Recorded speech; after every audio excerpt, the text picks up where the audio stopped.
Hi students, welcome to RS Academy. This is Sunil. ఈ video సెషన్లో మనం levels of management కోసం డీటెయిల్గా చూద్దాం. సో మీకు ఇంకా ఏమేమి టాపిక్స్ కావాలో ఖచ్చితంగా కింద కామెంట్ సెక్షన్లో మెన్షన్ చేయండి. వన్ బై వన్ మీకు మేము అందిస్తూ ఉంటాం ఖచ్చితంగా. అండ్ టాపిక్లోకి వెళ్ళే ముందు చూస్తున్న వాళ్ళు మన ఛానల్ ఇంకెవరైనా సబ్స్క్రైబ్ చేసుకోకపోతే ఖచ్చితంగా సబ్స్క్రైబ్ చేసుకోండి. అండ్ ఈ వీడియోని లైక్ చేసి ఖచ్చితంగా షేర్ చేయండి. సో టాపిక్లోకి వెళ్దాం. Levels of management. So peoples of an organization are arranged in a hierarchy and they all have the relationship of superior, subordinate, except the person at the topmost position who is superior alone and person at the lowest level who is subordinate alone. So levels of management. So ఒక ఫర్మ్ని కానీ ఒక కంపెనీని కానీ manage చేసేటప్పుడు so order of hierarchy ఉంటుంది. So అది ఏ విధంగా arrange చేయబడుతుంది అంటే వన్ బై వన్ ఎవరైతే సుపీరియర్ ఉన్నారో ఆ ఆర్డర్ వెళ్తుంది. ఆ ఆర్డర్ ఏ విధంగా ఉంటుంది అంటే ఖచ్చితంగా మేనేజ్మెంట్లో ప్రతి ఒక్కరి మీద ఒకరు ఉంటారు, వాళ్ళ కింద ఇంకొకరు ఉంటారు. సో ప్రతి ఒక్కరికి సుపీరియర్ ఉంటారు అండ్ ప్రతి ఒక్కరికి ఇన్ఫీరియర్ ఉంటారు. సో ఎవరైనా ఒక మేనేజ్మెంట్లో అతను వర్క్ చేస్తుంటే ఖచ్చితంగా అతను సుపీరియర్ ఉంటారు, ఖచ్చితంగా అతనికి ఇన్ఫీరియర్ సబార్డినేట్ కూడా ఉంటారు. ఇద్దరికే ఉండరు అలాగా. ఒకటి టాప్ మోస్ట్లో ఉన్న అతనికి సుపీరియర్ ఉండరు, అందరు అతనికి సబార్డినేట్సే. ఇకపోతే బాటంలో ఉన్న వర్కర్ ఉంటుంది చూడండి, అతనికి ఎవరు సబార్డినేట్ ఉంటారు. వీళ్ళు ఇద్దరికి తప్ప మిగతా అందరికీ కూడా సుపీరియర్ ఉంటారు, సబార్డినేట్ ఉంటారు. సో ఒకసారి క్లియర్గా చూద్దామా. People of an organisation are arranged in a hierarchy ఏ విధమైన ఆర్డర్లో అరేంజ్ చేయబడి ఉంటుందంటే and they all have the relation of superior, subordinate except the person at the topmost position who is superior alone and person at the lowest level is subordinate alone. So ఇదంతా కూడా ఒక hierarchy ఆర్డర్లో ఒక one by one ఆర్డర్లో arrange చేయబడి ఉంటుంది. So ఈ arrangement వైజ్గా ప్రతి ఒక్కరికి ఒక సుపీరియర్ అండ్ ఒక సబార్డినేట్ ఉంటారు. టాప్ మోస్ట్లో ఉన్న అతనికి మాత్రం ఎవరు సుపీరియర్ ఉండరు అండ్ బాటంలో ఉన్న అతనికి ఎవరు సబార్డినేట్ ఉండరు. సో మనం చూసుకుంటే ఈ టాప్ మేనేజ్మెంట్ లెవెల్ చూసుకుంటే top level management, middle level management, supervisory level management. So 3 levels ఉంటారు: top level, middle level, supervisory level. So first మనం టాప్ లెవెల్ ఆఫ్ మేనేజ్మెంట్ చూసుకుంటే top level of management of an organisation consist of board of directors, chairman and chief executive officer. So top level management చాలా తక్కువ మంది ఉంటారు, అందుకే చూడండి space దీనికి చాలా తక్కువ మంది. సో నెక్స్ట్ మిడిల్ లెవెల్లో ఇంకొంచెం ఎక్కువ మంది ఉంటారు అండ్ సూపర్వైజర్ లెవెల్లో చాలా ఎక్కువ మంది ఉంటారు. సో టాప్ లెవెల్ ఎవరెవరు వస్తారు? కేవలం board of directors, chairman, chief executive officers మాత్రమే టాప్ లెవెల్ ఆఫ్ మేనేజ్మెంట్లో వస్తారు. సో ఈ టాప్ లెవెల్ ఆఫ్ మేనేజ్మెంట్ యొక్క ఫంక్షన్స్ ఏంటో చూద్దాం ఇప్పుడు. Functions of board of directors and chairman. So determines of basic objectives and policies of the organisation. ఒక organisation యొక్క బేసిక్ ఆబ్జెక్టివ్ని ఎవరు డిఫైన్ చేస్తారు, ఎవరు డిటర్మైన్ చేస్తారు అంటే ఈ టాప్ లెవెల్ ఉన్న మేనేజ్మెంట్ వాళ్ళే డిటర్మైన్ చేస్తారు. So determines of basic objectives and policies of the organisation.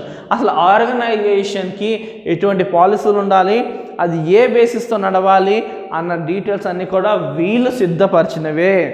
Next they select top executives and they approve financial matters. So వీళ్ళేంటి టాప్ ఎగ్జిక్యూటివ్స్ని అపాయింట్ చేస్తారు అండ్ ఫైనాన్షియల్ మ్యాటర్స్ మొత్తం డీల్ చేస్తారు. Financial matters అంటే budget acceptance కానీ, so ఏ విధంగా planning మొత్తం మనీతో ఏ విధంగా క్యాపిటల్ని ఎలా మూవ్ చేయాలి ఏంటన్నా ఫైనాన్షియల్ మ్యాటర్స్ అన్నీ ఉంటాయో అవన్నీ కూడా టాప్ లెవెల్ మేనేజ్మెంటే డీల్ చేస్తుంది. Next they check and control the functions of top managers.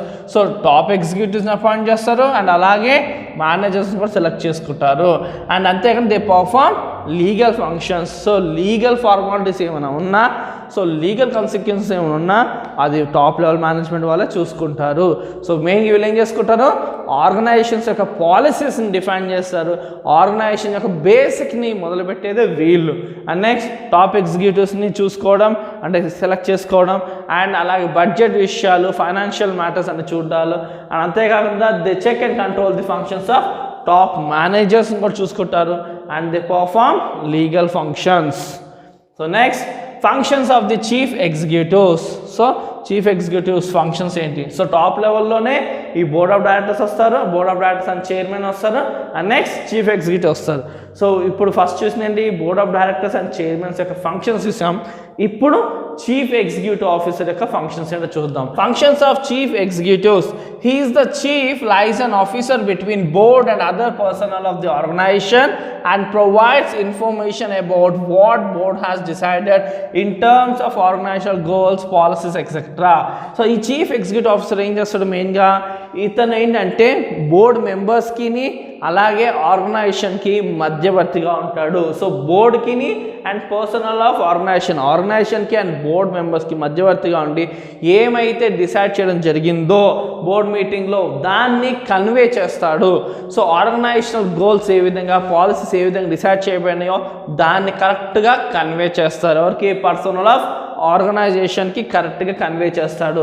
So ఈ చీఫ్ ఎగ్జిక్యూటివ్ ఏంటి? మనకి ఏదైతే పాలసీస్ తీసుకోబడ్డాయో అవి ప్రాపర్గా ఎగ్జిక్యూటివ్ చేసే విధంగా అతని యొక్క నరేషన్ కానీ అతనికి ఒక వర్షన్ కానీ ఉంటుంది. So next middle level management. So middle level మేనేజ్మెంట్లో ఎవరు వస్తారో చూద్దాం. Middle level management consist of managers who are departmental heads. Middle level management stands between the top management and supervisory management. So middle level management పేరు తగ్గట్టుగానే top level మేనేజ్మెంట్కి supervisor level మేనేజ్మెంట్కి మధ్యలో ఉండే వ్యక్తి. సో ఇతనేంటి? Middle level management consist of managers ఉంటారు. ఇక్కడంతా ఎవరు ఉంటారు? ఇక్కడ ఈ పోర్షన్లో మొత్తం మేనేజర్స్ ఉంటారు. వీళ్ళెవరు? Departmental heads. సో వీళ్ళేంటి? అటు టాప్ మేనేజ్మెంట్కి ఇటు సూపర్వైజరీ మేనేజ్మెంట్కి మధ్యలో ఉంటారు. సో వీళ్ళ ఫంక్షన్స్ చూద్దామా. Functions of middle management. It concentrates on training and development of employees for better functioning and filling future vacancies arising in the organization. So ఈ మేనేజర్స్, హెడ్ మేనేజర్స్ చేసే పని ఏంటి అంటే పర్టికులర్గా ఇలా ఫోకస్ అంతా దేని మీద ఉంటుంది?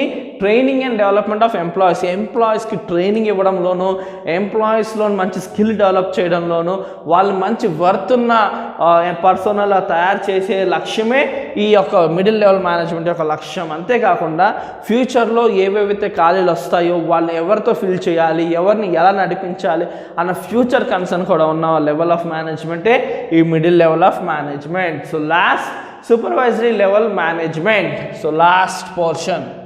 So it is concerned with the efficiency in using resources of the organization. Supervisor level is directly related with the workers. So వీళ్ళెవ్వరు కూడా వర్కర్స్ డైరెక్ట్గా రిలేషన్ ఉండదు. ఓన్లీ సూపర్వైజరీ వాళ్ళే వర్కర్స్ డైరెక్ట్గా రిలేషన్ ఉంటుంది. సో డే టు డే ఫంక్షనింగ్లో వీళ్ళే వర్కర్స్తో మాట్లాడి పని చేయించే వాళ్ళు ఎవరంటే ఈ సూపర్వైజరీ లెవెల్ వాళ్ళు. సో ఏంటి? ఇట్ ఈస్ కన్సర్న్, ఈ మేనేజ్మెంట్ అంతా ఎవరితో కన్సర్న్ ఉంటుంది? Efficiency in using resource of ఆర్గనైజేషన్కి ఉన్న రిసోర్స్ అన్నీ కూడా పర్ఫెక్ట్ యూటిలైజేషన్కి, ప్రాపర్ యూటిలైజేషన్కి దోహదం చేసే లెవెల్ ఆఫ్ మేనేజ్మెంటే ఈ సూపర్వైజరీ లెవెల్ ఆఫ్ మేనేజ్మెంట్. వీళ్ళే డైరెక్ట్గా వర్కర్స్తో మాట్లాడి పని చేయించే మేనేజ్మెంట్ లెవెల్ ఇది. సో నెక్స్ట్ దీని ఫంక్షన్స్ వస్తే functions of supervisory management. He plan the activities of his section. So పర్టికులర్గా అతని సెక్షన్లోని పని ఎలా జరగాలి, వర్క్ ఎలా జరగాలి అని ఆ సెక్షన్ వరకు చాలా పర్ఫెక్ట్గా ప్లాన్ చేసుకుంటాడు. And next he classify and assign jobs to the workers. So వర్కర్స్కి కరెక్ట్ ఏ పని ఎవరెవరు చేయాలి, అతని సెక్షన్లో ఎవరెవరు ఏ జాబ్ చేయాలి అన్న చూసుకునేదే ఈ supervisory level of management. Next చూసుకుంటే మనకి he guide workers about work procedure. So work ఏ ప్రొసీజర్లో జరగాలి ఆ సెక్షన్లో పర్టికులర్గానే చూసుకుంటాడు. He guide workers about work procedure. Next he solves problems of the workers relating to jobs. So job సెక్షన్లో ఎటువంటి ఏమైనా ప్రాబ్లమ్స్ వస్తే వర్కర్స్కి ఇతను ఇనిషియల్గా అయితే ఇతను చూసుకోవడం జరుగుతుంది ఈ సూపర్వైజరీ లెవెల్ ఆఫ్ మేనేజ్మెంట్లో. Next he provide feedback to management about the nature of work environment in this section. So ఆ పర్టికులర్ సెక్షన్లో వర్క్ ఎన్విరాన్మెంట్ అంటే ఏ విధంగా వర్క్ అనేది జరుగుతుంది, ఫాస్ట్గానా స్లోగానా, ఎప్పటిలోపు ఎంత వర్క్ జరుగుతుంది అండ్ ఇంకెంత వర్క్ మిగులుతుంది, ఆ టోటల్ అనాలిసిస్ అన్నది higher level of management submit చేసేది సూపర్వైజర్ లెవెల్ ఆఫ్ మేనేజ్మెంట్ వాళ్ళు. Next he maintain discipline among workers and maintain good relation among them. So వర్కర్స్లో కరెక్ట్గా యూనిటీ ఉండి ఒకరితో ఒకరు సఖ్యతగా ఉండి ఒక యూనిటీలోని వర్క్ ప్రోగ్రెస్ అయ్యే విధంగా చూసుకునేది supervisory level of management. So ఈ complete details of level of management సింపుల్గా చెప్పాలంటే మనకి లెవెల్ ఆఫ్ మేనేజ్మెంట్ 3 ఉన్నాయని మనం గమనించాం. ఒకటి టాప్ లెవెల్, రెండోది మిడిల్ లెవెల్, ఇంకోటి supervisor level of management. Top లెవెల్లో కేవలం మనకి board of directors, chairman, chief executive officers మాత్రమే ఉంటారు. అండ్ మనకి మిడిల్ లెవెల్లో చూసుకుంటే మేనేజర్స్ ఉంటారు, హెడ్ డిపార్ట్మెంట్ మేనేజర్స్ ఉంటారు. సో లాస్ట్ సూపర్వైజర్ చూసుకుంటే మనకి సెక్షన్, ఆ పర్టికులర్ సెక్షన్ సంబంధించి సూపర్వైజర్స్ ఉంటారు. సో డైరెక్ట్ కాంటాక్ట్లో వర్కర్స్తో మాట్లాడి పని చేయించే మేనేజ్మెంట్ లెవెల్ ఏది అంటే సూపర్వైజర్ లెవెల్ ఆఫ్ మేనేజ్మెంట్. ఎక్కువ డే టు డే వర్కర్స్తో కాంటాక్ట్లో ఉంటారు అండ్ ఆ పర్టికులర్ సెక్షన్ వరకు వాళ్ళ ప్లానింగ్ ఉంటుంది.